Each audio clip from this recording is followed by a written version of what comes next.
struggling royally. So give me just a second to get caught up, and then we will get to your questions.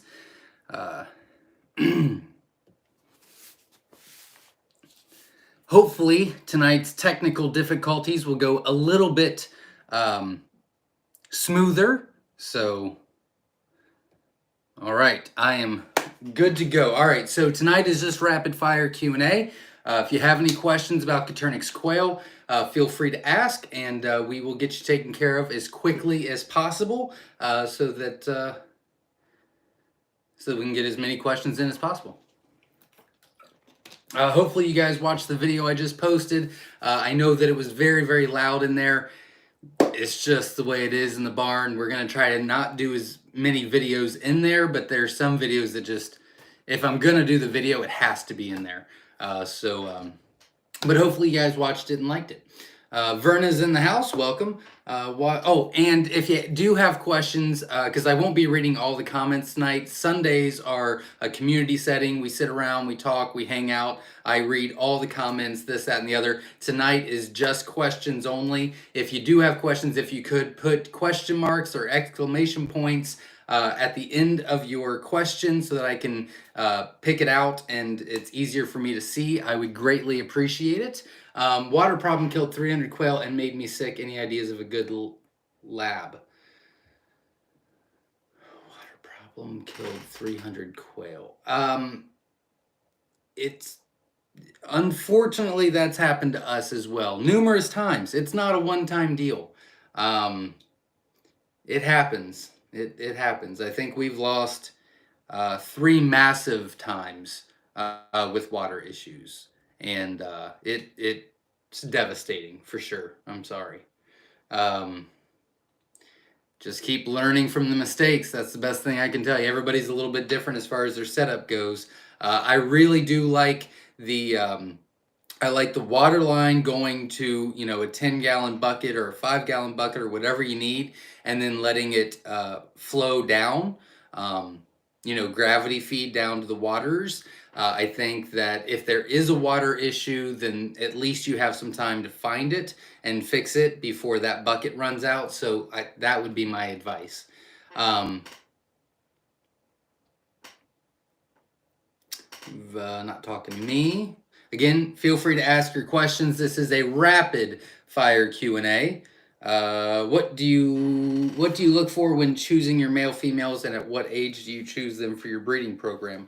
That's 2 different answers. The jumbos are different than the colors. The jumbos, I'm mainly looking for size. I mean, we look for a little bit more, but as far as our breeders go, for our jumbos and for weight, I actually have a playlist on our YouTube channel called the Jumbo Breeding Program. And we go week by week what we're looking for. Those are dirty as crap. So you can check that out. That will give you the average weights that we try to hit every week with our jumbo program. They don't go into our breeding program, and we don't decide what goes in until week 10. But with all of our standard colors and all of our rare colors, all the standard sizes, we choose them at 8 weeks. We do weigh them, we do look at their egg size, but we're more interested in the pattern of it and having them a little bit different and unique, so that you know, it can throw a bunch of really cool stuff. And our breeding program, especially for our colors, is we cross different things every year so that we're not inbreeding, so that you guys don't have to worry about it. Will they breed 100% true? No, but you're gonna have happy, healthy chicks. So that's more important to me. And then if you do want to breed them true, then you just breed those together a few generations, and then you're good to go. And you've still got the breeding true. You've still got a good size. You've still got a good egg size, and you still have happy, healthy quail. So yeah, it's 2 completely different strategies, I guess, breeding desires. Because with all of our jumbos, we do want them to breed as close to true as possible. With all of the colors, I don't want them to do that. I want them to to be happy and healthy. And the jumbos, I have half of my barn just for jumbos so that we don't inbreed and they are happy and healthy, but they can still breed true. But I don't have enough space to do that with all the colors. So we have a different program for that. That's a really good question, and hopefully that answered it. If that didn't, feel free to ask again. Peg P says, "Tell me the pros and cons for your breeding package with mixed colors versus all the same, please." If you're raising for meat and eggs, or if you're gonna sell eating eggs, there's absolutely no reason why not to have mixed colors. They're more fun. They lay more consistently. And they're all feather sexable as far as the breeding package goes on the website.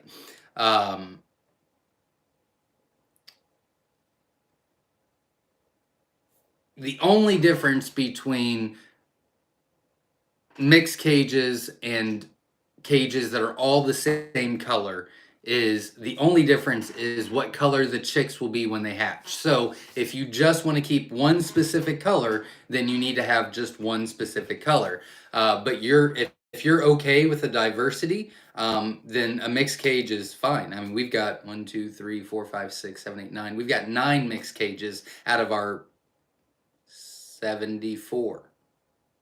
Not a lot, but we have every color we have is separated, and then we have a cage that's just mixed cages because it throws a lot of fun stuff. And if I was just raising, if I was just raising for us again, and this is what we did when we were just raising for us for self-sufficiency.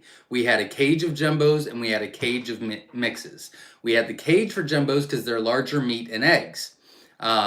But we would incubate our jumbo eggs for meat. And the mixed cages are standard, which means they lay more eggs per year, and those were our eating eggs. Because we're only talking a gram or two, so we're not talking about a huge difference in egg size. So that's how we did it. Everybody's different. You'll have to decide what works best for you. But that's how we did it, and that's what I would recommend. But again, everybody's different. You'll need to decide what you enjoy and what you think is best for you. But yeah, we had a jumbo cage, and all of those just went straight in the incubator, and then we butchered. And then the mixed cage was eggs every day for us. So hopefully that gives you some ideas to at least think about what works best for you. Oh. Bernie says, "Is it possible to grow your own quail food?" It is. You can do fodder. A lot of people are interested in that right now. It's not growing your own food, but you could ferment your feed, which will last longer for you. And they can, yeah, absolutely. If you put them in an aviary setting, you have to feed them very, very little.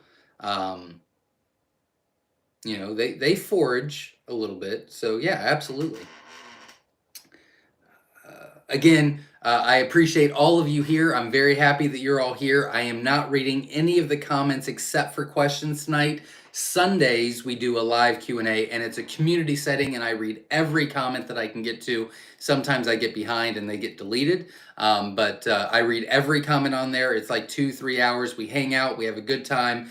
We all learn from each other and share experiences and laugh and cry and everything else. But Mondays, I wanted to do something different so that we could just get questions done for a lot of new people and people that don't have time to watch on Sundays, just to get their answers or get their questions answered. So I'm not trying to be rude. I love that you're here. So welcome everybody. But that was kind of the goal for Mondays. Johnny says, "I am thinking of building a cabinet incubator or getting the GQF 1502. What is your input on that?"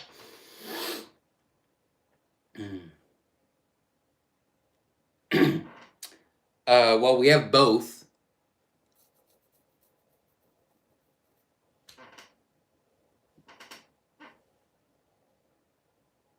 I love the GQF.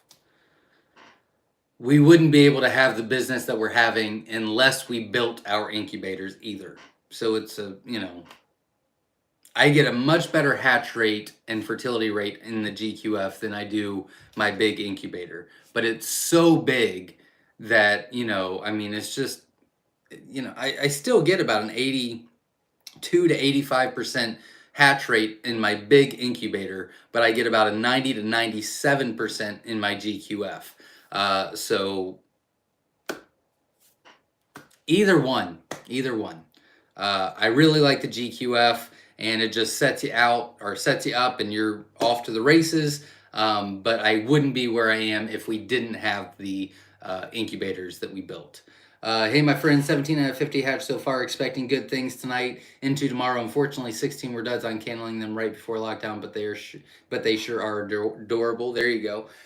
So if you had 60 and then 60 minus 16 is 44.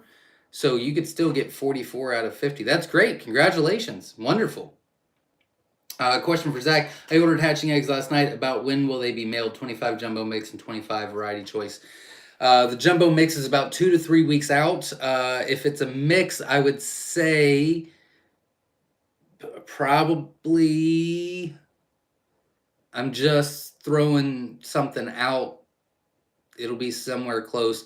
Probably 2 Wednesdays from now. Yeah, not next Wednesday, but the Wednesday after that. Somewhere around there. The jumbo mixes typically go a little bit faster for me to get out because it's just a small amount. And you've only got a 25 count, so it might be sooner. But if you just ordered, when did you say you ordered? Last night. I would need at least another, it's going to be over a week, and I would need at least a week to be able to give you an actual projection. But if you want to reach out to me next week, I can for sure give you a specific day. I just need a few more. I need about a week before I can get you a specific date on mixes. Jumbos. Like the variety choice, if you said when does that go out, the variety choice would go out Saturday at the latest. But with the mix, it takes more time. Genuine Toe Tag says, is it possible to use a 5-stack brooding cage for grow out or a egg laying cage, only back part, there's no rollout on it? Is it possible to use a 5-stack brooding cage for grow out? You could. It's going to be real tight in there, but you could. Or an egg laying cage, only back part, there's no rollout on it. That's what we used to do. So for our grow outs, we used to have the same cages. It just wasn't a rollout. And then when we moved down to this barn, I said I didn't want that anymore. I wanted all cages to be roll out. And so all my cages are rollouts. And then we just put a piece of, I don't know, I think it's 1 by 1 right in front of the rollout cage so they can't get out. And then when they start laying eggs, we just take that off. They're big enough, the eggs roll out, and I don't have to deal with them. So I really like that. But yeah, I'm a little worried about the 5-stack brooding cage for grow outs. And by grow outs, to me, that means 3, 4, 5, 6, 7, 8 weeks old. It might get really cramped, but the egg laying cage would work just fine. You just need to put something where the egg rollout is.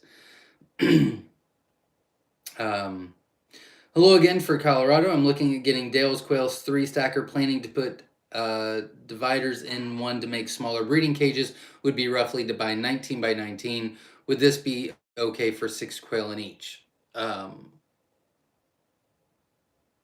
3, 9. It'd be right there. You would be right where you need to be. So yeah, that would be fine. Yeah, I use 4-inch PVC, holds about 6.2 gallons. I don't know if you're talking to me. I don't remember any of that. Maybe you're not talking to me.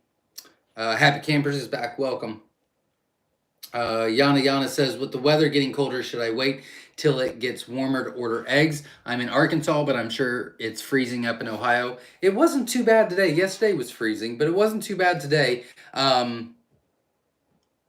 It's really up to you. We ship year long. Yesterday, So we do a lot of different stuff on our Sunday lives. So like if you've hatched eggs from us in the past week, you can give me the hatch rates. I write those down for the year and keep updated on what our average hatch rate is.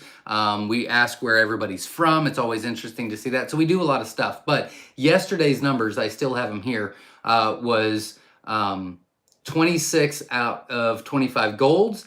77% hatch rate on a jumbo Egyptian, 72% hatch rate on jumbo mixes, 21 out of 25 autumn ambers, 48 out of 50 jumbo mix, 80% jumbo wilds, 82% Tibetan tucks, and all of those came in yesterday. So we're still getting great hatch rates, but if you're not comfortable, we'll be here when you are. I think that that's a big issue, so I'm just going to hit on that real quick because somebody might have the question on that. We're not going anywhere, so you don't have to rush. If you're ready, then we got you, and we guarantee a 50% hatch rate, and we'll make sure you get there. If you're uncomfortable and it makes you nervous, then just wait, and we'll be here when you're ready. You're not going to miss out on anything. But I do get that question quite a bit, a lot of emails, a lot of texts, and they will be okay. And if they are not, we will make sure you're taken care of. You know, the post office is a crapshoot sometimes. It is what it is. You know what I mean? But but you know, we'll make sure you get taken care of. But if you want to wait a little bit longer, then we'll be there too. And another thing to think about on that is, so let's just say you want jumbo. So let's say you order jumbo mix. Well, let's say it takes me a maximum 3 weeks to get it out. Okay, so that's 3 weeks. You get them, and we're gonna say between shipping and hatching out, we're gonna say another 3 weeks. So that's 6 weeks. And then they're in the brooder, and they can't go outside for at least 3 weeks. So now that's 9 weeks. So we're talking a little over 2 months before you even have to worry about putting them outside. And the weather's completely different then. So that's another thought process as well. But I really don't like to tell people, yeah, absolutely order eggs now. But I also don't want to discourage people either. So that's the thought process you should have behind it. And then just whatever works for you. Hoodsteading you way out, welcome. Andy Ryder says, how do you know when your hens are done laying and need to be retired? Well, they'll start looking pretty rough, and your egg production will drop dramatically. So typically what happens is, you know, they lay about 300 eggs a year, and then every molt, they start laying a little bit less, but not a lot. But once they hit about that 1 and 3 month to 1 and 6 month per year, as far as production goes, when they're about a year and 3 months to a year and 6 months old, their molt happens, and then they drop production dramatically. So I recommend that you switch out your males once about every 9 months and switch your hens out about once every year and a half, and you should be good to go. It's a great question. Katie Bella Creation says, I'm in New Jersey and frequently experience water freezing during January and February. How long can quail go without water? Mine haven't hatched yet, so it's not an issue right now. They should always have water. They can and possibly will get aggressive and territorial when they're waiting on feed or water if they run out. But technically, because I know, they can go about 2 days without water. But you really shouldn't do that. And that was only because we had major water issues. We had a bust in our line and had absolutely no water, and it was a disaster a long time ago. So, yeah, technically they can go 2 days, but it really shouldn't be any time. They should always have some water. And if it gets, you know, if you're using the cups or whatever and it gets frozen, that's okay for a little bit. But I'm talking, you know, if it's more than 5 or 6 hours and they have no water, they start getting real angry and irritated with each other. Do you sell Celadon? We do not. We have Celadon. Sometimes they go in either rare mixes or variety choice mixes. When we have some available, we hatch out a lot. But between now and the next 3, 6, 9 weeks, I won't be putting any celadons in. My entire brooder room will be filled up with jumbo wilds and jumbo whites and jumbo white wings. And I'm pretty caught up on jumbo Egyptians. But my entire brooder room for the next 9 weeks will be all jumbos. So I don't have any room to put my celadons in to research them anymore.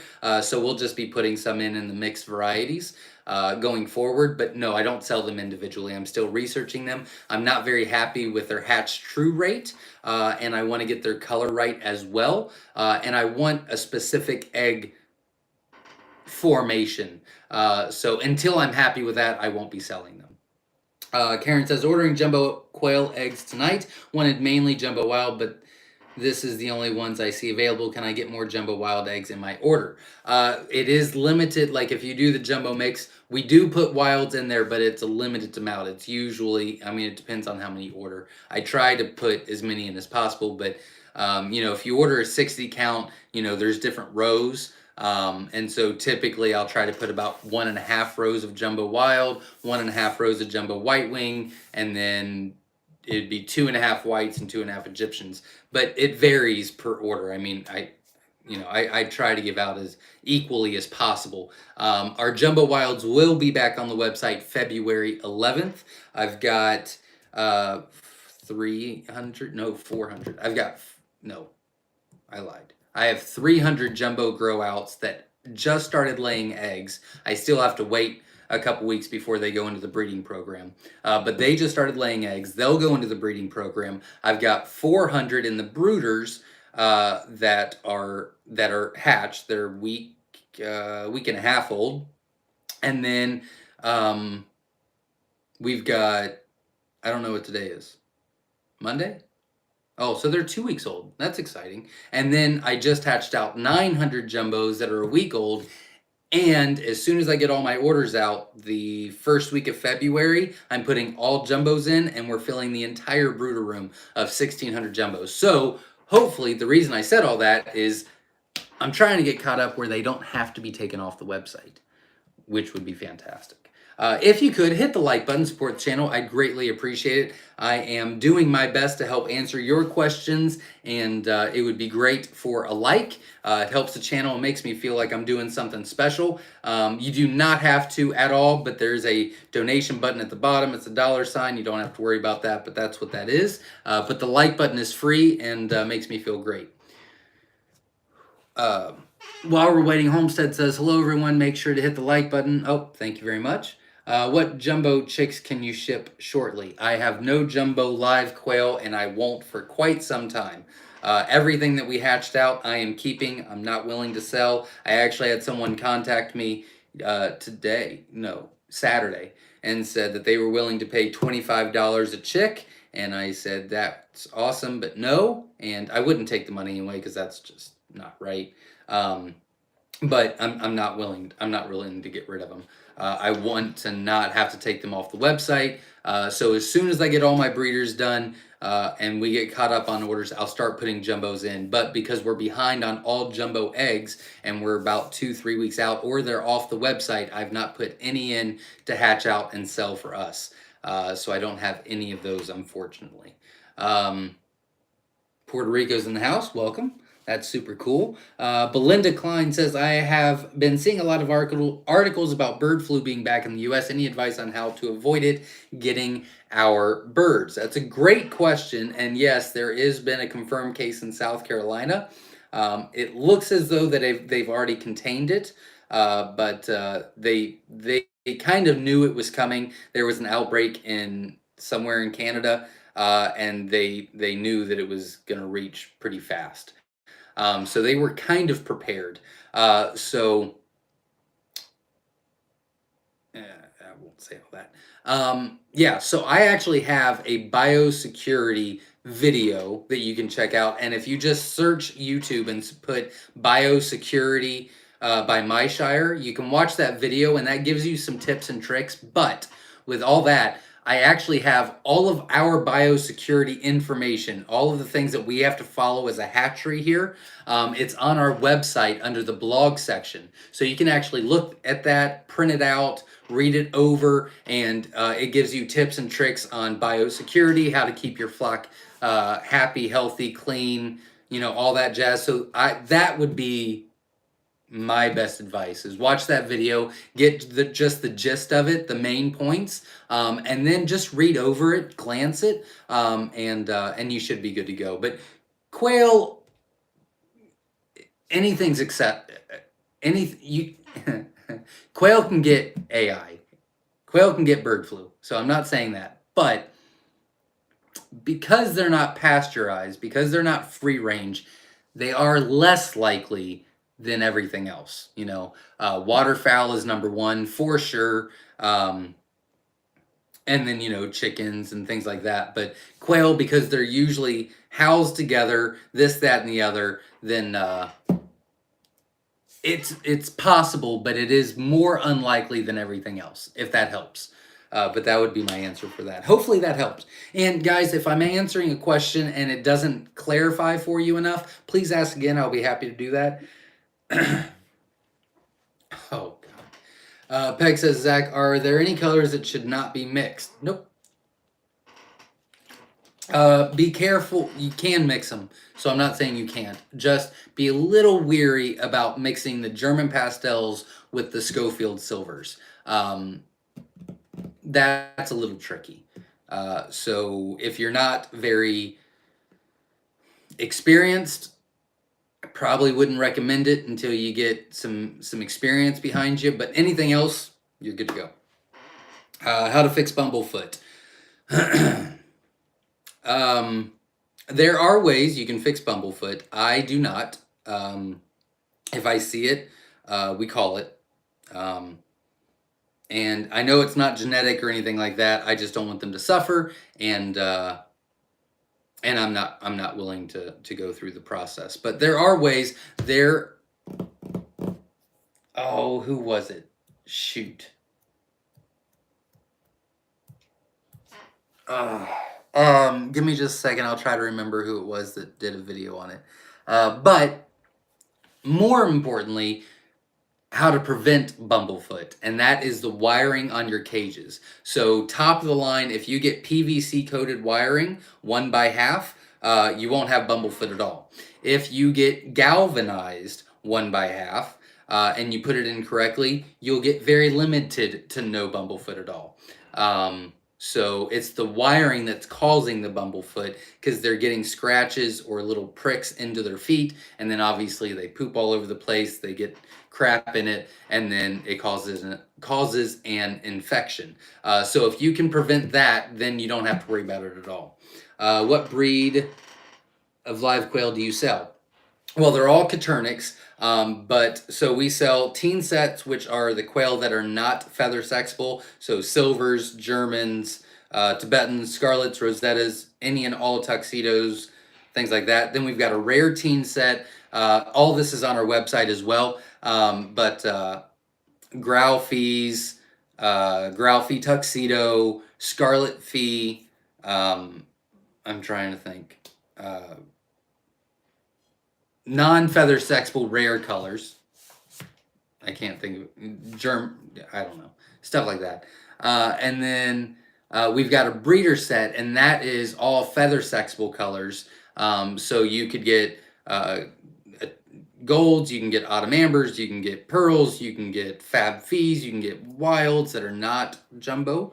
You can get Egyptians, you can get Egyptian fees, anything that's feather sexable. But typically what we like to do, and we're not doing it right now, so don't get your hopes up, but what we like to do is we like to put in 300 a week to hatch out, and then we sell 300 a week. And I like to put in 150 mix and 150 jumbo, and so that we have a good mixture of both. Because we're backed up on the jumbos, I'm just putting in mixes of a bunch of cool stuff. So that's kind of what it is. But wow, I'm feeling bad.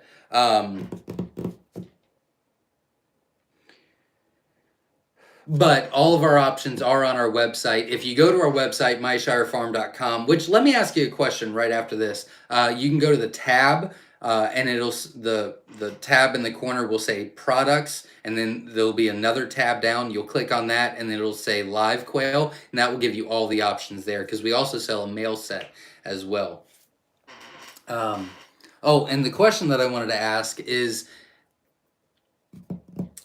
I run a business. I understand that. You understand that. But I try to make most, if not all, my videos more educational than sales-y, right? Now, with that being said, I do get a lot of questions about the website or how to search for stuff on YouTube or whatever the case may be. So my question is, and I'm just struggling with the idea. I was thinking of doing a tutorial on how to use our website, and how to look stuff up on YouTube. And it doesn't even have to be our channel, it can be just anything, or see our playlists or how to find everything. I feel like that's kind of salesy, but that wouldn't be my intention. To just be, I get a lot of questions about that, like, where do I find your live quail? And it's, I explain it, but if I had a video, I could just send it to them real quick. What are your thoughts on that, is my question. Is that a good idea? Is that a bad idea? I don't know. James is in the house. Does Myshire turn eggs awaiting incubation on or shipping the same? For same. What? Does Myshire turn eggs awaiting incubation or shipping for same? Well, eggs are collected daily and shipped daily.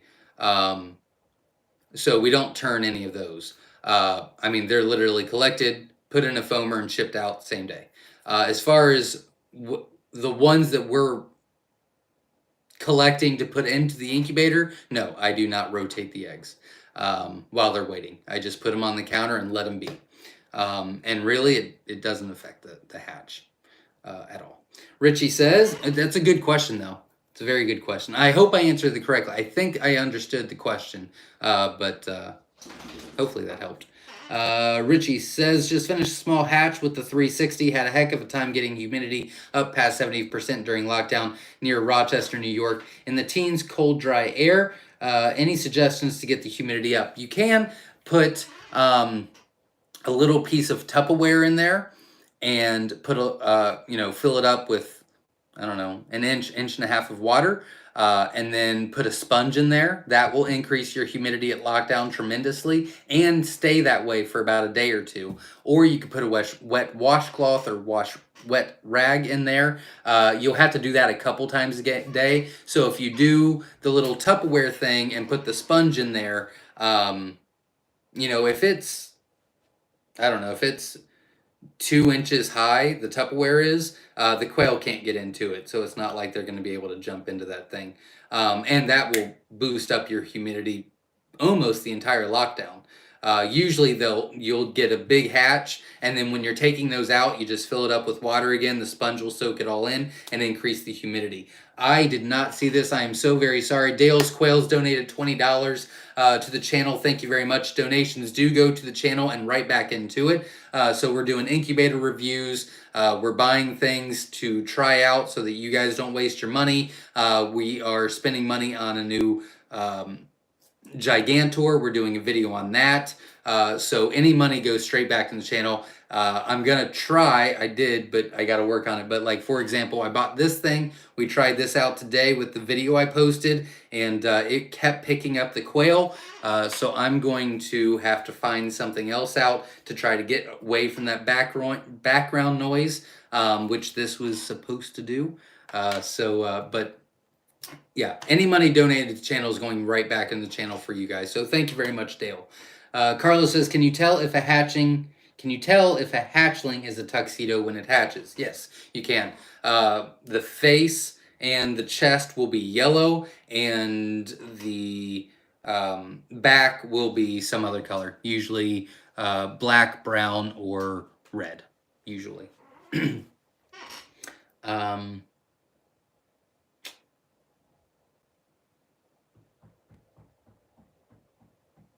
I lost where. Oh, here we are. Juan says, Q&A, just got my incubator in the mail. Yay. What else should I get before buying eggs to hatch? You'll want to have a brooder. I do have a video on our YouTube channel. I think it's actually the suggested video I have at the very top, and it's raising quail on a budget or something like that. The picture is just a real simple setup for a brooder, but you'll need a brooder. Um, you've got the incubator, and I mean, you'll need a cage of some sort, but you won't need that for a while. Um, no, get a brooder, and you're good to go, buddy. Good luck. Good luck. Um, if ordering a breeding set, when do you need to order by, and when is the next shipment date? We ship live quail every Monday and Tuesday. The one thing I did not show you in that video is how we get the quail prepared. We do that in a couple days in advance, but I'm not willing to get that information out. That took me years to figure out a great process to ship live quail, and I'm not willing to give that up. But I did show you everything else. There's some things that I just got to keep for me, you know? For example, if you would order night, they would not go out tomorrow. They would go out next Monday. We do ship every Monday and Tuesday unless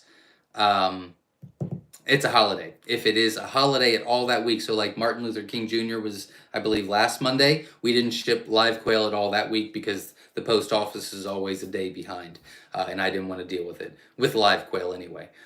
So yeah, we ship every Monday and Tuesday, so if you would order Thursday, Friday, Saturday, Sunday. Yeah. If you order by Thursday, you would go out that next week. If you order after Thursday, you would go out the week after that. Hopefully that makes sense to you. I feel like I confused you more than I explained it on that one. Cami and Sarah Moore is in the house. Welcome. Put the quail eggs in on the 14th. Looks like one already had a crack and they're moving around.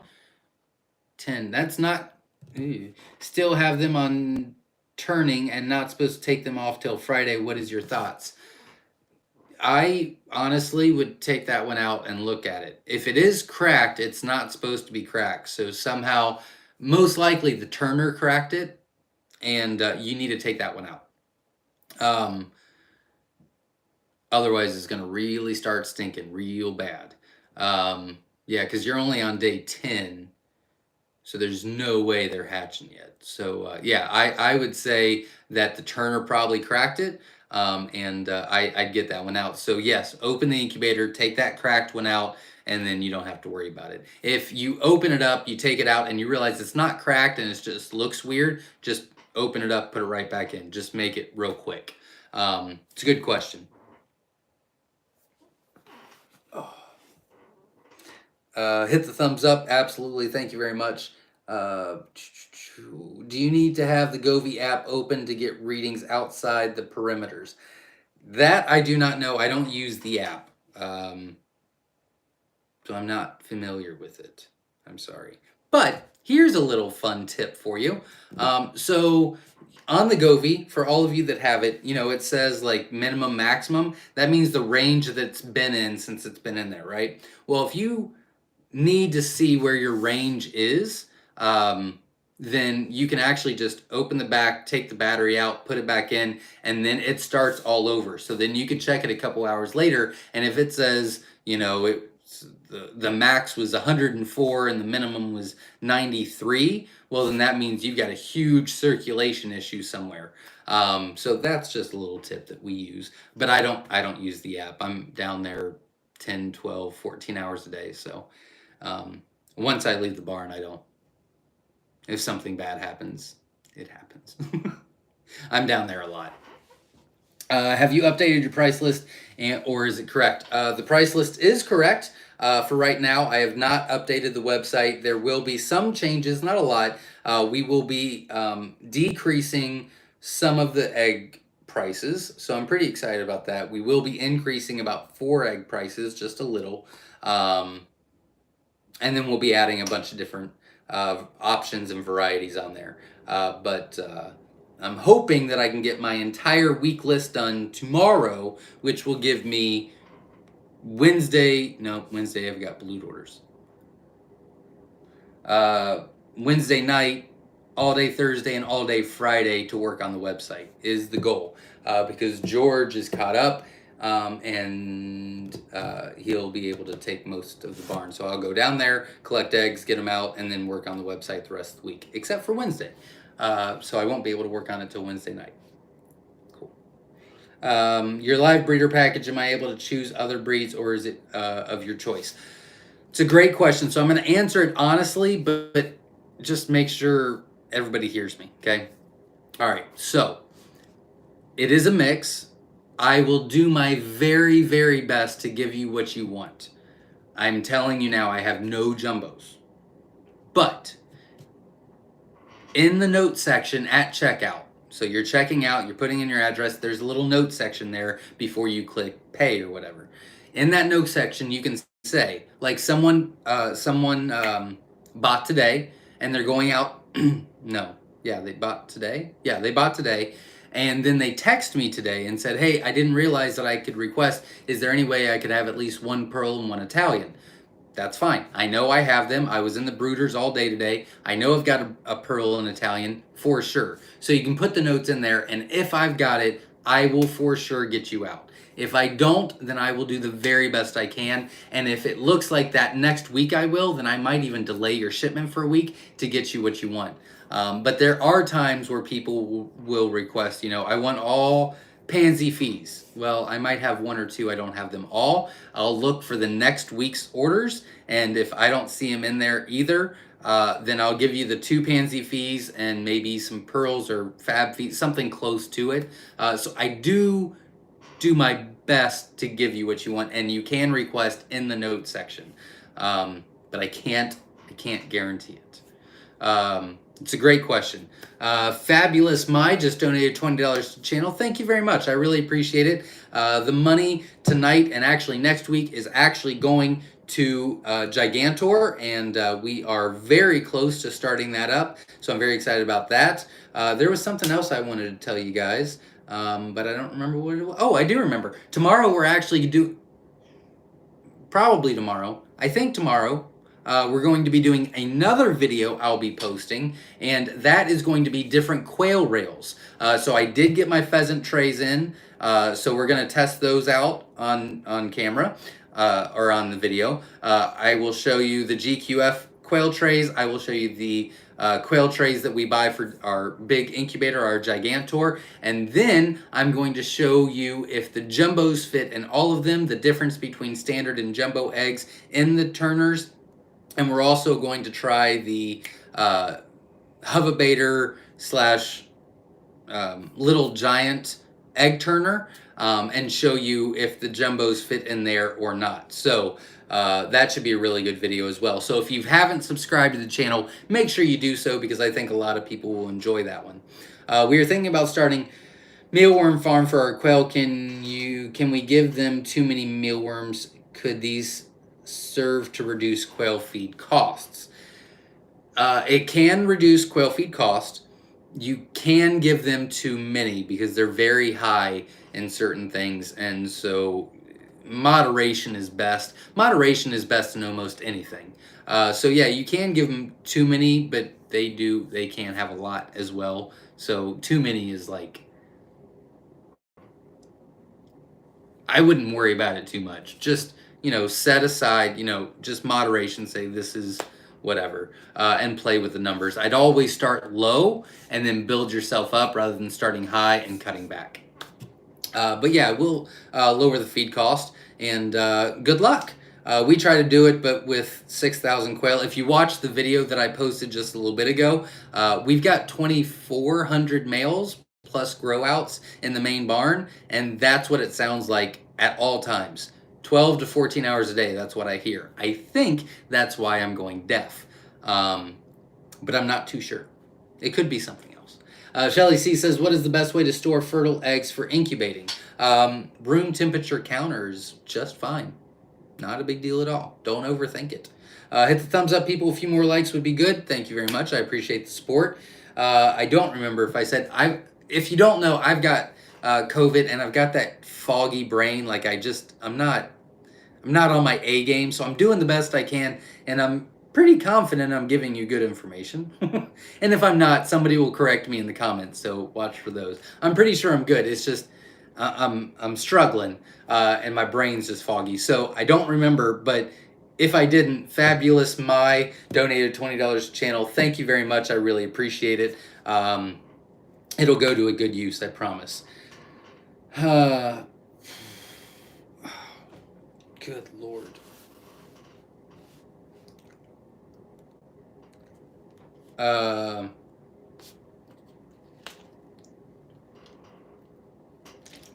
Here we go. La Rochelle Farm says, any idea what Wynola Ranch has people doing for a fix on the narrow front bars for jumbo? My guess is pliers and squeezing bars together.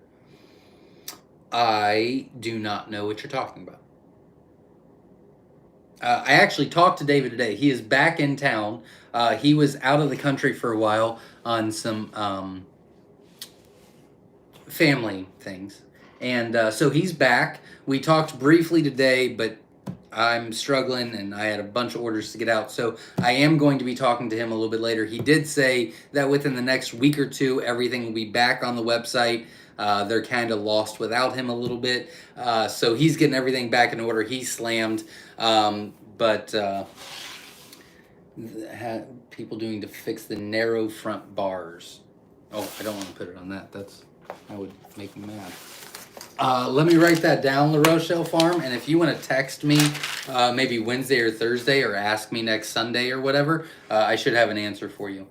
The narrow front bars. Narrow front bars. Wynola Ranch.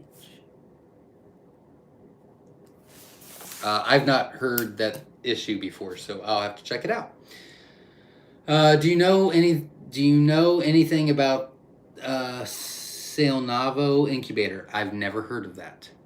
It has great reviews. Interesting. We live in far west Texas, thinking of getting a jumbo breeding set to start. Opinions on live versus eggs to start. It really depends. I've actually got a playlist called New to Quail and What You Need to Know. In that playlist, I think one of the last ones in there is, I named it something ridiculous, like, the chicken or the egg come first or something. I don't remember what I named it. Anyways, that one of the last ones in there, talks about egg versus live quail and which to start with. But I can't tell you. Everybody's different. What I can tell you is eggs are cheaper. You get more involved with it because you're involved the entire process. But you have to have an incubator and you have to have a brooder, and it takes longer and it's a little bit more stressful. With live quail, they are more expensive, but you don't need an incubator right away and you don't need a brooder. You need a cage and you're good to go. And you can start getting eggs real quick. So it really depends on where you're at. A lot of people like to start from the beginning, and some people just want to go right now. There's no wrong answer. It just depends on where you're at. So the eggs are cheaper, the live quail are more expensive, but there's a lot more upfront cost with the eggs because you have to have the incubator and the brooder, whereas the live quail, you just need the cage and the live quail. So, but if you get those, you're probably going to get an incubator eventually anyway, which means you have to get a brooder. So I don't know. It's up to you. But that's the thought process anyway. Hopefully that helped. And I've not heard of the Salnavo incubator. I can write that down though. Wow, my head. Oh, good Lord.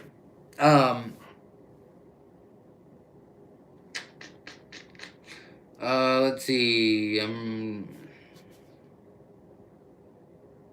4 weeks, I would like to order 4 breeding sets of teen, jumbo, mixed, and hatching eggs. Teens, jumbo, mixed, and hatching eggs. Is it possible to pick up? I am only 2 hours away. It's a great question. I do not know. So I have COVID. So for at least the next 2 weeks, there are no farm pickups, period. The problem is George and George's friend lives here, and then me and my wife and my 3 kids still live at home, and Papa the builder and his wife, and then Jenna's sister lives on the property way up there. So we have like a whole compound here. So last time we got COVID, it was about 2, 4, 6, 8, maybe 8 weeks before we all tested clear. So I don't know, because we just passed it around and I'm not too sure. So we all have to test clear for it. So I can't really give you a good answer, unfortunately. I'm sorry. Amanda says, would it be a problem having a brooder outside in southern Florida? I had my last batch brewed in the bathroom and it was rough. Yes. In Florida,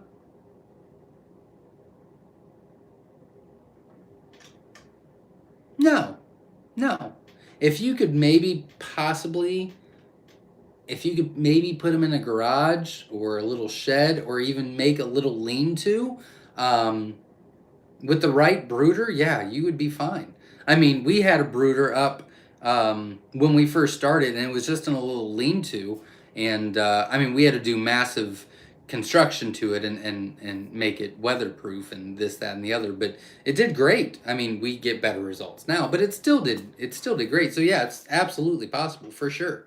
Do quail molt like a chicken? Yes. Yeah. I mean, it's a little bit different, but yeah, they still molt like a chicken. Um,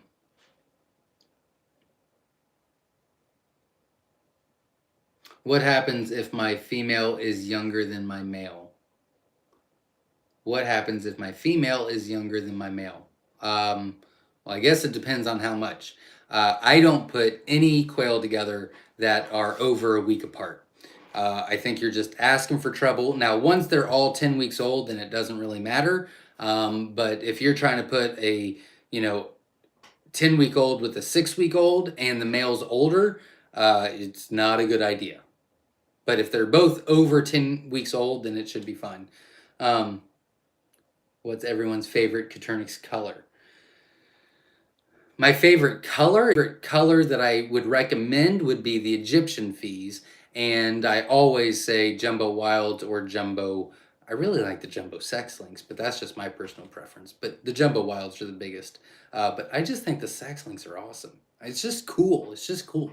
But I love the color of the pansy fees. But the jumbo, no, not the jumbo, the pansy fees, but the Egyptian fees are feather saxable. They carry the roux gene, they carry the fee gene, and they are the largest eggs that are non-jumbos. And they're pretty large too, so I really like the Egyptian fees, but the pansy fees are the prettiest. How old do my new hens have to be before I put them in the older breeding group? I would recommend at least,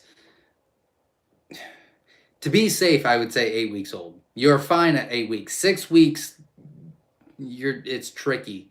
6 weeks is really shouldn't, but maybe. 7 weeks is a keep an eye on it. 8 weeks is you're fine. Hopefully that helps you with the understanding of it. Jess Saban says, if I order 25 jumbo mix, can I request no whites? Yes, you can. It's in the notes section at checkout. You'll just put, no whites, and I will make sure that we do that. When you ship live birds, do you ever use the hydrogel stuff or just cucumber? Just wondering. It's a great question. We tried the gel and it was a disaster. Now, granted, it could have been us. So George is a big chicken person, and so he convinced me mid-year last year to try it again, and he just swore by it. And I said, okay, all right, but the cucumbers works for us, and we grow them ourselves most of the year, and then really winter is the only time I have to buy them. But I buy in bulk, and it is what it is. But the cucumber just works for me. But he was pretty adamant, and I said, okay, all right, let's try it. We got it in, and we had lost 3 quail in shipping all year. All year. Shipped 175 quail out that week. They arrived on time, and I lost 32.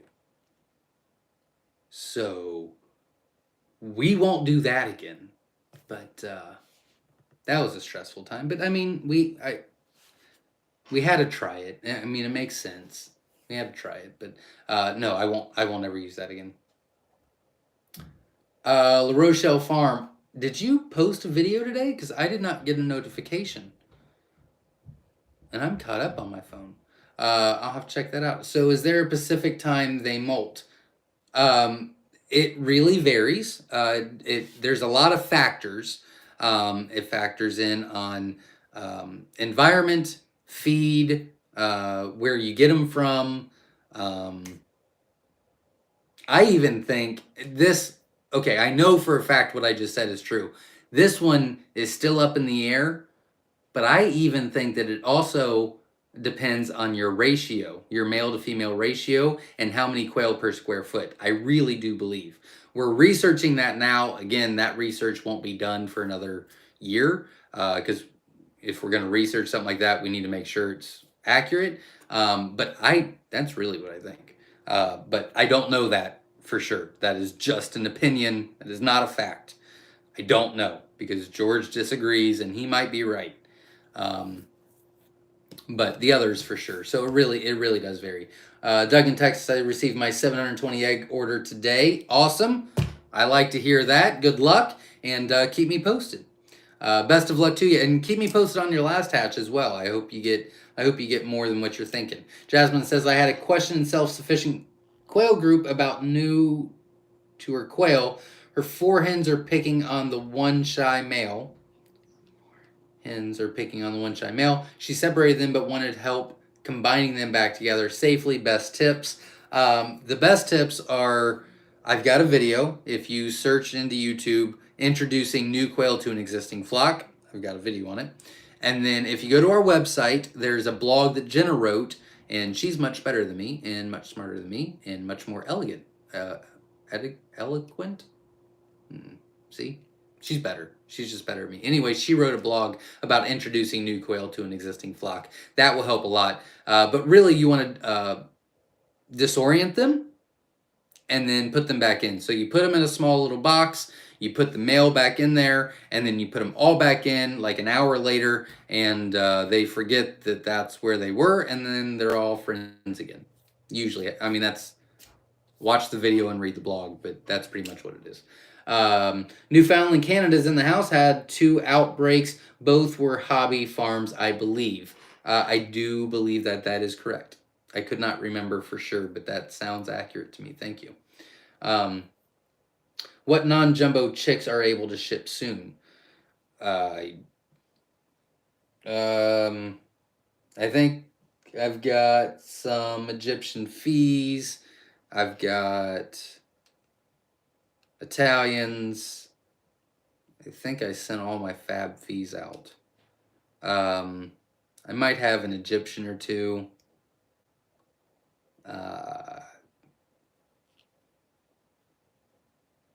I don't remember. At least those. We went through a lot of birds today. I think I shipped out 34. So 34 times 6. Whatever that is. What is that? 24, 18, 19, 20. I shipped out 204 today, and then I'll be shipping out about 120 tomorrow.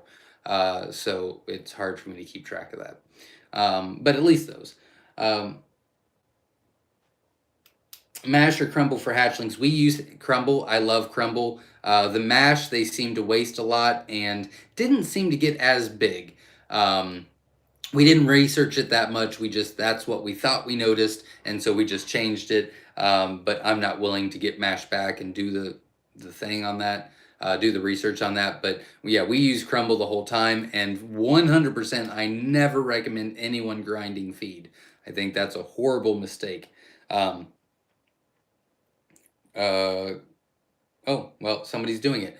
Just be careful with it. I don't like it. Everybody's different. If that's how you do it and it works for you, then you're doing it great. Keep what you're doing. But I do not like it. I have a lot of my customers that grind their feed and their chicks are dying. And then I say, stop grinding your feed. And then all of a sudden the chicks stop dying. So it could just be the feed that they're using. It could be the grinder that they're using. It could be a bunch of different factors. I don't know.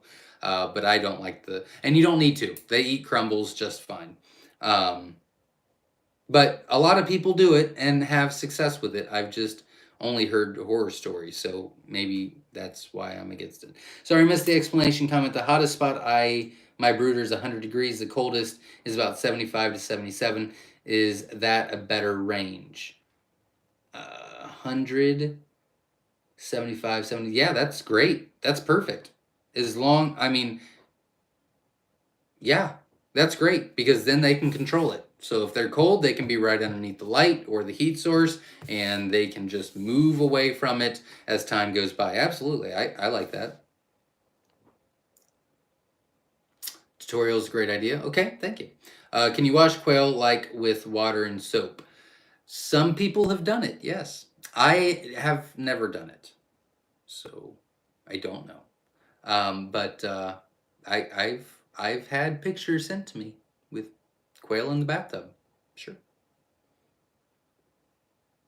Great idea. More info is always better. Okay. For those that purchased previously owned incubator, do you have any suggestions for things to look for special sanitation rules prior to setting eggs? I would just do it like normal. So I don't like using any chemicals, any bleach, anything like that. I think that you should just wash it out, scrub it down, spray half Listerine, half water in there, and wipe it down, pat it down, and then let it air dry, and you are good to go. You don't need to do any more than that. Anything else is just either overkill or doing too much, and then it's kind of one of those things where like you keep doing, like if I'm trying to paint and I'm trying to get a little bit closer to that edge and I just keep messing up more and more, it's kind of like that. um, Great idea on the tutorial. Thank you. Yes, please do the video. I have a bit of trouble finding your stuff. Okay, good, thank you. Yes, I say make the video. Anything that helps you will also help everybody. Anybody who watches regularly knows you are not a salesman. Thank you. It would be great. It would be get to be able to have that explained. Okay, thank you. Tutorials are never a bad thing. I know I would appreciate any information you can give us, be it your website or YouTube. And I might just make it one big video. It's two different kind of thing. I don't know. I think that I am going to do it once the YouTube or once the website is completely updated, because I get a lot. I mean, there's a lot of new people joining, and that is wonderful, and I want to help them. But if I can maybe send them links to help them instead of, I just I gotta try to I gotta try to save some time somewhere because I'm running out of time.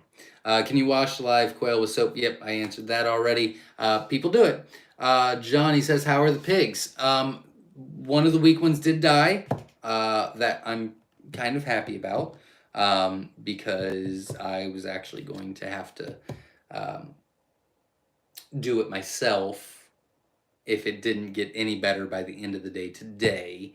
And it didn't, but it did it on its own, which is sad, but at least I didn't have to do it for him. And the other one is, I'm not too sure. I think we're going to give it another 24 hours. And if it's still, I think I'm going to have to put it down. But it would be great if I go out there and it just didn't make it.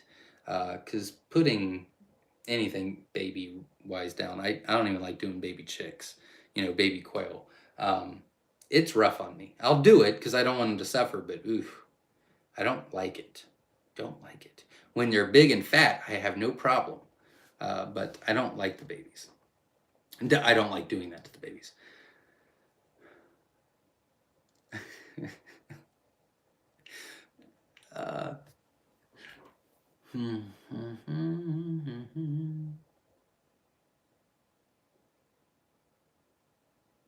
Zach, I got 2 5 high Winola cages. How many can I put in each cage? I don't remember their sizes. You got 2 5 high, 5 high, 1 2 3 4. So those are the bigger cages. Those are big. I think it's like somewhere around 16, but I don't remember. But what I can tell you is, I'll tell you how to figure it out. I recommend 3 quail per square foot. And then I recommend 5 hens to 1 male. So hopefully that'll, I don't remember their dimensions.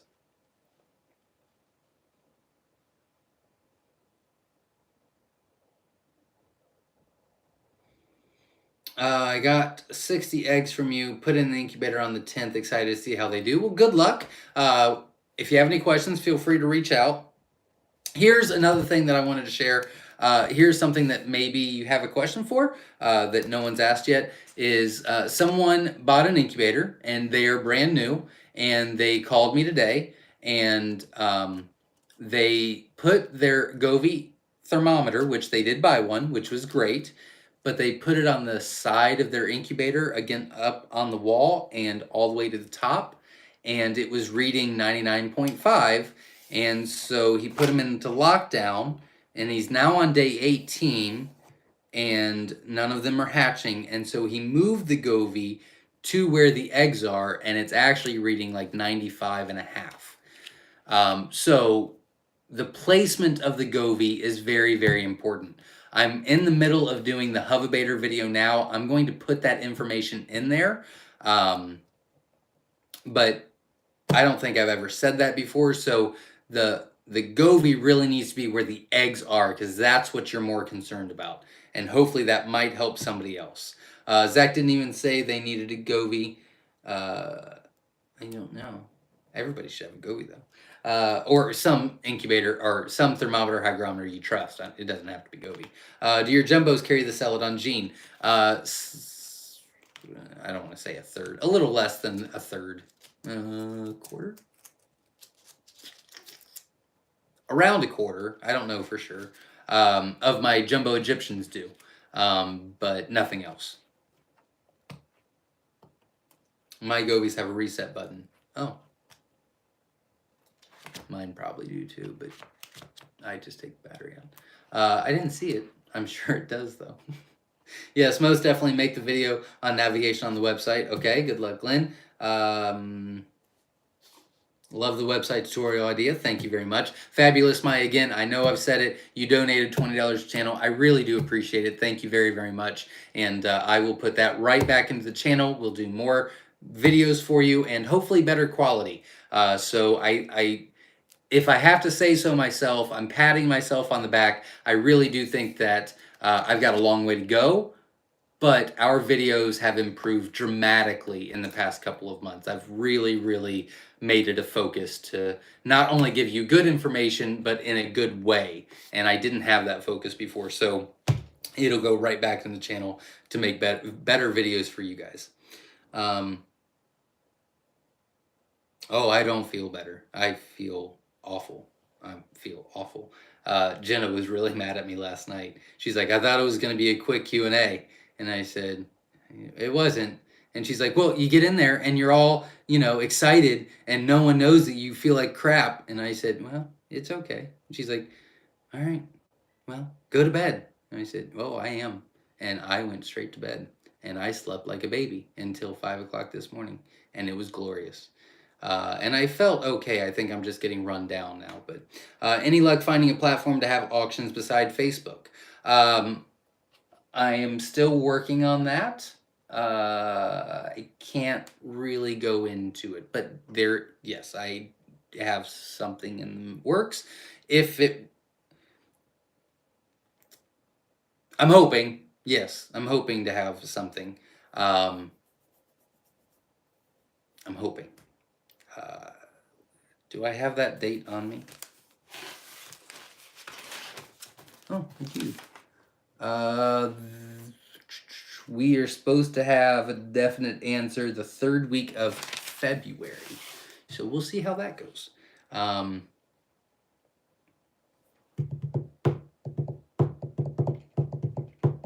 What is good age to start giving snacks like veggies and mealworms? The youngest I've done it is 3 or 4 weeks old. I'm sure I've done it at 3, but it's been rare. Usually it's 4 weeks when I start doing it. I've never tried anything less than that. I don't necessarily think you should, but I've never done it, so I don't have the experience with that either. Yeah, 3 or 4 weeks, they're good to go. That's a great question, though.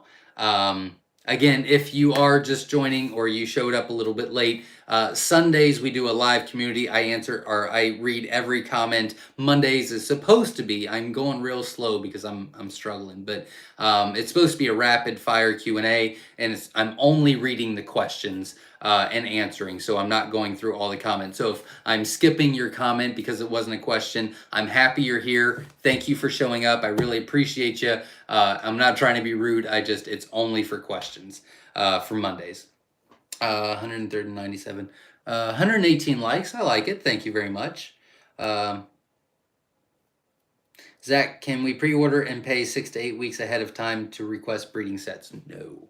It's a good question, but no. One, it stresses me out.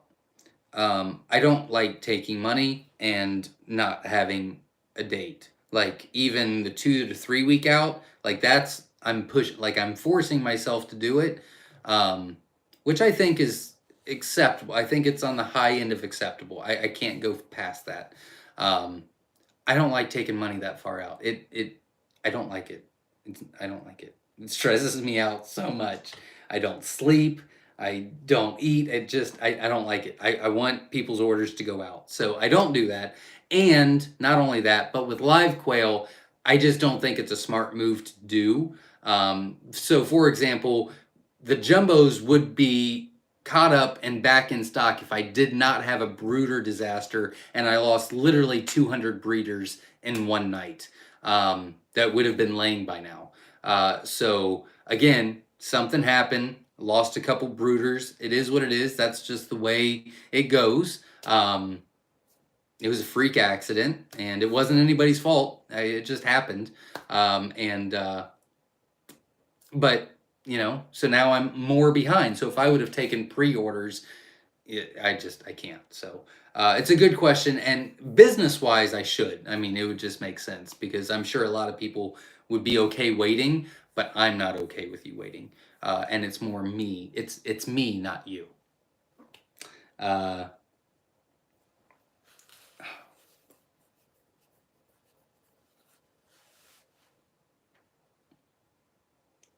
I just received my Winola Ranch delivery new KGA, but it's dark and cold. I'll open tomorrow. There you go. Good luck. Shelly C, I did not even see this. I'm so very sorry. You donated $5 to channel. Thank you very much. I don't remember seeing that at all. I am so very sorry. I will really try to focus more.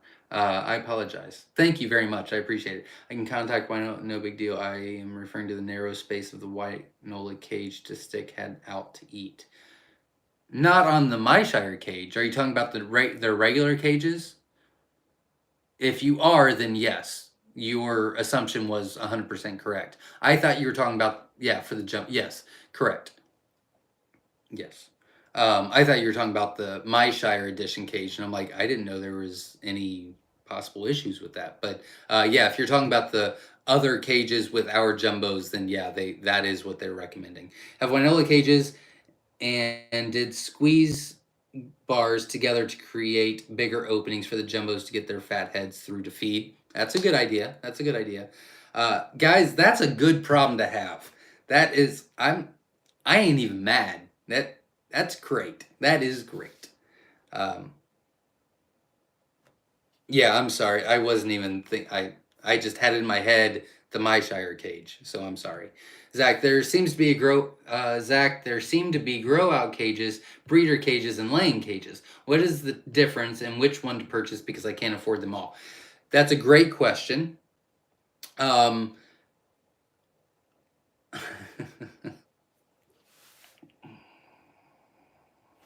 Okay, so grow out cages are the same thing as a layer cage, except for it has a slanted floor for the eggs to roll out. The other one does not. I don't like grow out cages. If you're gonna have a cage, make it a layer cage. If you're not using it as a layer cage, then just plug the little hole up, and then the babies won't get out. The grow outs won't get out. And then if you ever need to use it and you ever need a cage for layers, then just take that off and you're good to go. So I don't like the grow out cages. And we don't have any that are not slanted at all. I personally prefer colony cages or layer cages, big long ones, and not dividers, because it's one feeder, one water system. Like, you don't have all these extra things. Now, with that being said, if you have multiple colors that you're trying to keep together, then you probably need dividers, which would be a breeder cage. So it all depends on what you're wanting to do. If you're raising them for yourself, get one big cage, let them lay, you're good to go. If you're trying to keep colors separate and things like that, then either you need multiple cages or dividers, which means you're gonna have to have separate waters, separate feeders, separate. Hopefully that helps you. I thought you were doing better. I'm praying for all your. Thank you very much. I appreciate it. Got jumbos on the incubator. Awesome. Best of luck, and keep me posted as always.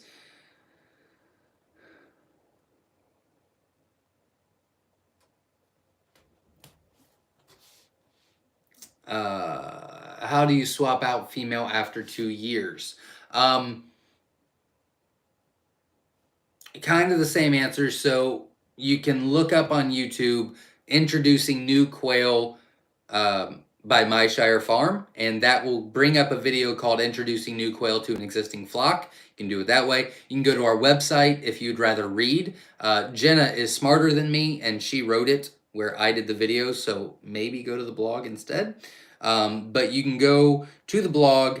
It's on our website, myshirefarm.com. There's a blog section, and that blog is called Introducing New Quail to an Existing Flock, and that will give you all the info you need on that. Okay, we'll keep track of... I will keep track of your health and go from there. Thank you so much. Can't wait to start with the jumbos. Oh, for the farm pickup. Yeah, just give me at least 2 weeks, and then I should be able to either tell you no or yes or time frame, or I don't know. La Rochelle Farm says I have a few Myshire jumbos that 2 days before 6 weeks that were over 10 ounces already. I like that. That is wonderful to hear. Thank you very much.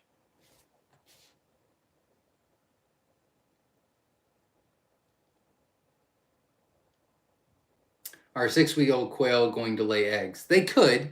They can lay as early as 5 weeks. Typically, they start laying at about 6 to 8, but it's kind of misleading. When they start laying eggs at either 5, 6, 7 weeks old, it takes about 2 weeks for them to start being consistent and start laying consistent size eggs. So you'll get 1 or 2, but they won't be consistent for about 2 weeks after they start.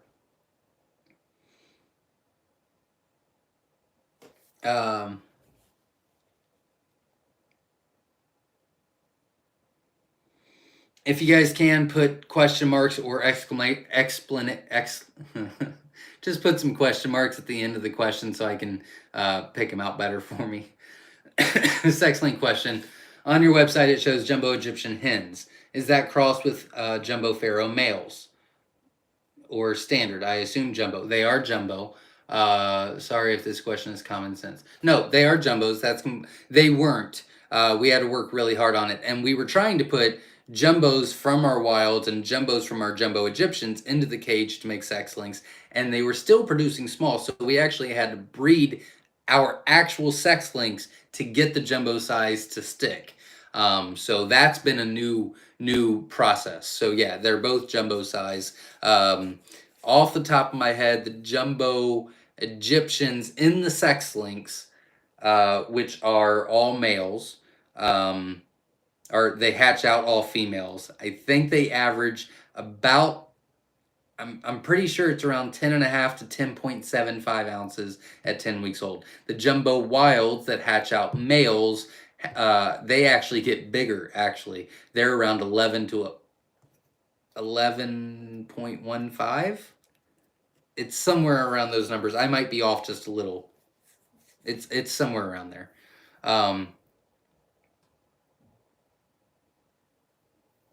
And so, yeah, just real quick, to produce sex links, you need jumbo Egyptian, or just Egyptians, or jumbo Egyptians, it doesn't matter. We're going to leave jumbo out of it right now to make it easier.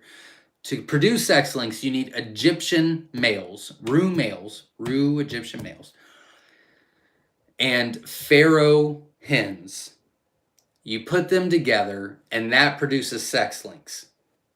What they hatch out is exact opposite of what you need, though. So when you hatch out sex links, they produce pharaoh males and Egyptian hens.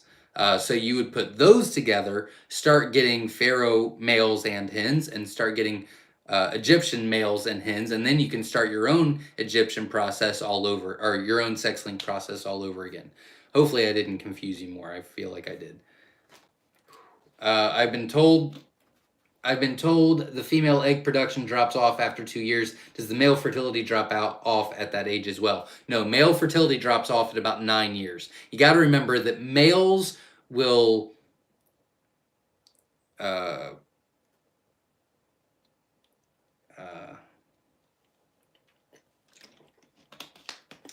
I can't think of the word. Males will fertilize about 5 hens a day, sometimes 6 hens a day, depending on what male you got. Sometimes more. I don't know. They're very active. The hens are not as active. So the males are more of a, and then they hit a wall and they're done. And the hens are more of a slow and steady wins the race kind of thing. So yeah, the males drop fertility at about 9 months. Hens slow down production at around 2 years. I have a quail cage that is 8 by 3 and half is enclosed since I will be keeping it outside in the weather. How many can I fit in the cage? We did this math last night. It's 8, 16, 24. 24 times 3 is like 35, somewhere around there. You want to take 24 divided by 2, which is 22. No, it's 24. 24 is 12. So 12 times 3 is 36. You can fit 36 quail in there. Whew. So when they molt, will that affect egg laying? A little bit, but as long as they're getting 14 to 16 hours of light a day, very little. Like more like 5 or 6 days, they'll be inconsistent or not lay, and then they'll be back to it if they're getting that light. Zach, yes, I posed today. Someone asked for a close-up on the sides and back, so I took a video, another addition to my low-budget production. Oh, I want to watch that. I'll check that out. I don't know why I didn't get a notification. I'll check that out.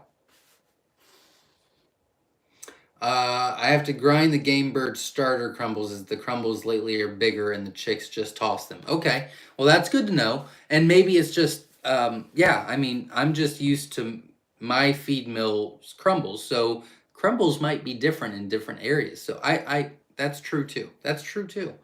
Feel better, thank you. Do you keep sand in all the cages?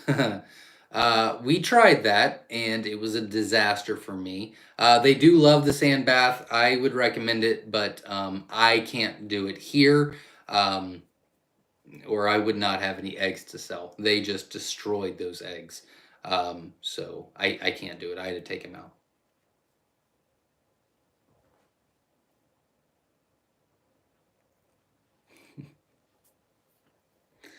Oh, God. Let's see. Doris says, ordered white wing sex link wilds. I have some different colors, white with black speckling, a possible white wing pharaoh, another that has white head, chest, and underneath and solid color back. Is this possible? I don't really. You would have to send me pictures. I would have to look. It sounds like you have. It sounds like you're explaining white wing, but you'll have to send me some pictures. I'd have to look at them. I thought all quail were dark meat. Yes. No. Yeah. Short story is I'm not aware, and there might be, but I'm not aware of anyone that has Texas A&Ms anymore. If they do, they need to show proper documentation. And I don't even think that they did get Texas A&M to white meat. I think they scrapped the project before that even happened. But no, all quail, all Coturnics are dark meat. All Coturnics are dark meat.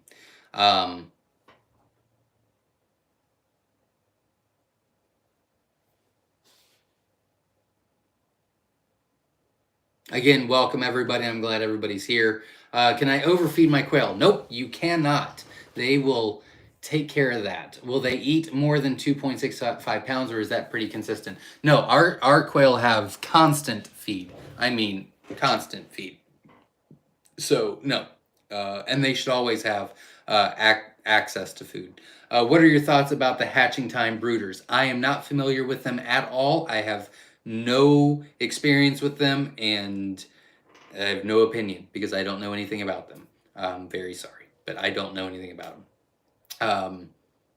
Personally, I really love Dale's Quail's brooders. We're using that for our hatches with the incubators we're doing. I have not lost one quail in the entire process. So yeah, I like those. But I've heard things. I don't know. I don't have any experience. I don't want to mention it. I don't know. I don't know. Great. I thought they were overeating, but I think it's because they throw the food everywhere. Yeah, that's for sure. Website tutorial would be good. Thank you very much. What age do you separate quail males from females? Is 3 weeks too young? No, 3 weeks is great. If you separate the males from the females at 3 weeks old and keep all the males together, the males will be less aggressive, less territorial in the all male cage, but make sure that they cannot see the hens because they are very visual. Moving soon, cross-country suggestions for moving quail. I'm building cages like Wynola Myshire model, probably traveling several days, thinking to have them in these cages for travel. Other ideas?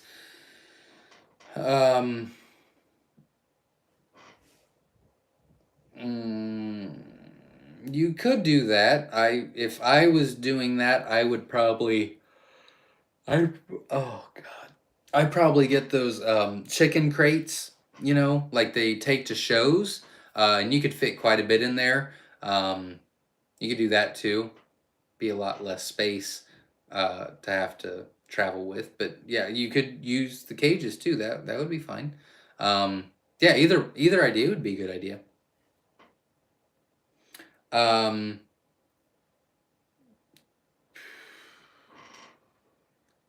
Time sure flies when you're not fretting every 5 minutes. LOL. My eggs go on lockdown Wednesday and should start hatching Saturday. 24 of 30 had definite development. 2 were iffy at day 10 candle. I like to hear that. Congratulations. And best of luck to you. And I'd love for you to get 24 to hatch.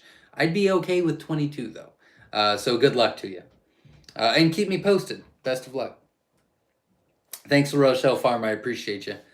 I have one jumbo. Okay, I'll pick up the pace. My head hurts so bad. I have one jumbo female, 10-week-old, that is smaller than the other jumbos and gets picked on by the rest of them. Is it okay to put her in with my 5 standard 5? Yes, it is. Oh, standard. 5-week-old. 5-week-old Coturnix. 10 weeks old.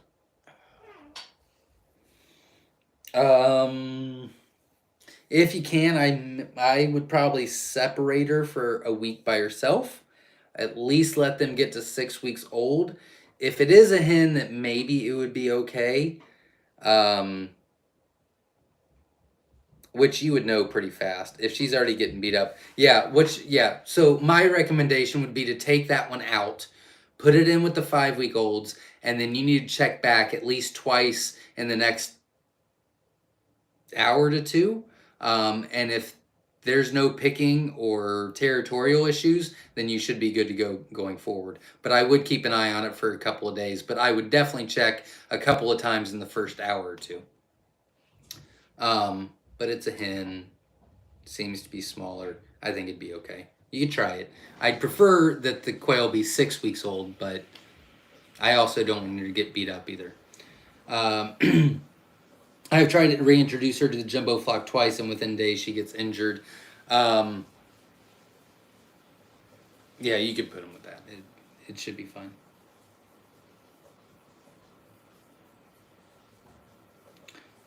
Yes. Did I say 9 years?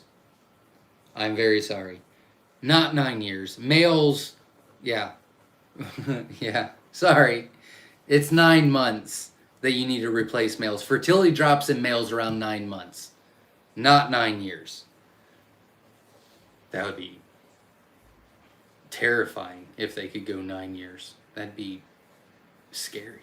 I'm not understanding that I ordered Jumbo Egyptian to put in a Winola cage. I didn't know there was an issue with him. What?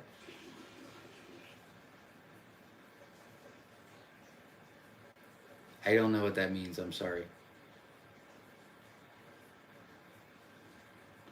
I'm not understanding that I ordered Jumbo Egyptian to put in a Winola. Oh, no. The Egyptians are perfect sizing for the Winola cages. There's a Myshire edition cage that's just for our Jumbo Wilds. Our Jumbo Wilds are absolutely the largest, and they have such big fat heads that they were having issues with them. The Jumbo Egyptians are big, but they fit in the Winola cage, any Winola cage, just fine. So you won't have a problem at all. It's completely fine. Just want to say thank you for all your help. Thank you very much. I appreciate it. When should I switch to layer feed? Will the switch to layer feed also be okay for the males that are breeding with the layers? That's a great question. I need to do a video on that. I get that question a lot. Oh, that's why I didn't do it. I'm not doing a video on that yet. That is why. I'll answer your question though. Yes, the layer feed is fine for males and females. It's completely fine. It's not a big deal.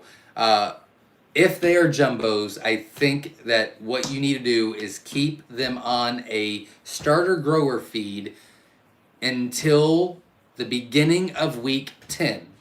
And through that week 10, you put in half starter grower, half layer, and let them transition. If it is a standard quail, if it's just regular colors, then at 8 weeks, the beginning of week 8, you put in half and half, and then at the beginning of week 9, you just put them on layer feed. But if it's jumbos, it needs to be at the beginning of week 11 that they're straight on layer feed. And it's just a best practice. It's not necessary. You don't necessarily have to do it, but it's a good practice to acclimate them properly with the different feeds. Otherwise, they could stop laying eggs for a little bit.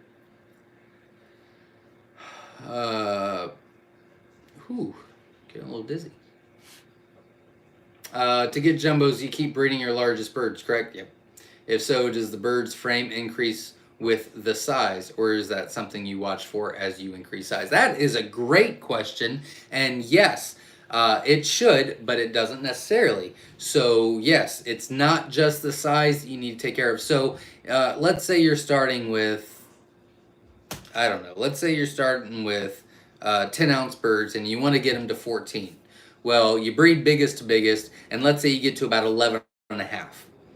Not a big deal. You don't have to worry about it. Once you get to that 11 and a half, now you need to start looking at the actual body to make sure that that body structure can support more weight. That's why we will not get any bigger on our jumbos. I don't want to, because the body weight only supports a certain amount. I've had quail that are 16, 17. I've even had an 18-ounce jumbo quail before, and they live very, very little. They're not productive at all. Their lifespan is atrocious, and it looked miserable. And their body could not support that much weight. So I want a big quail for self-sufficiency, but moderation is always best. I will preach that until the sun comes up. Moderation is always best. So I want a big quail, but I also want them to be happy and healthy and productive for a long extended period of time, and not just, hey, I've got the biggest quail out there. Because I don't think that that's helping anybody. I don't think that that helps my customers. I don't think that that helps me. I don't think that helps the community, because eventually we're all going to get stuck in that same position and go, our quail aren't producing anymore. And it's because they're too fat, and they're unhealthily fat. So, yeah. It's a great question. What age can I determine sex on Tibetan quail? 6 to 8 weeks. It is VIN sexing, and it is the only reliable method, unless you want to watch them and see who crows. Yeah, VIN sexing would be the appropriate way to do it for Tibetans. And 6 to 8 weeks old. If you're new to it, if you're new to it, I would say 7 to 7.5 weeks is when I would start trying. if you're experienced in 6.5 to 6. It took me about 2 years to be able to do the 6-week vent sexing. I started at 8, and Jenna would have to come out because I would lose my cool. And I was like, oh no, they're all males. And she's like, no, honey, it's this. And I just couldn't see it. And then one day I was like, oh, it's a male. That's a hen. That's a male. I was like, oh, I'm growing. And so now I don't even ask for her help anymore. In fact, she's lost it. I don't think she's sexed a bird in years. She was helping me not too long ago, about a month ago, sexing some quail out. And she's like, I can't tell anymore. My eyes are bad. And I said, all right. So if you don't use it, you lose it. I'd like to develop a 22-ounce bird, but not create Frankenbird. There you go. You're doing a great job, but go to bed before you get worse. COVID is a serious thing. Thank you, Patricia. And that is all the comments. And we went way longer than what I thought we would, but we had great questions, and I appreciate all of y'all. Thank you for the donations. Thank you for all the likes. I was not expecting all of that. You guys are fantastic. Make sure you watch the video that I posted tonight. I thought it was pretty cool. A little annoying that you couldn't hear me very well, but that's just the price I pay with all those quail. It is what it is. And hopefully I'll be doing the video on the Turner tomorrow, and I will try my best to do the quail math for the egg video. I've got all the information, I just got to do it. But this website thing, it's got to get done. Like, it's really, really got to get done. So I will do my best. But we'll have a couple more videos this week, whether short or long, whatever. I might even do a video update on the pigs. So stay tuned. Hit the like button, support the channel, and get the word out there about Myshire Farm, the YouTube channel, and quail in general. Thank you, everybody. Have a great night, and we will see you next Sunday, 7 p.m. Eastern Standard Time, right here for the Community Setting Live Q&A. Thanks, guys. Have a great night. Stay safe.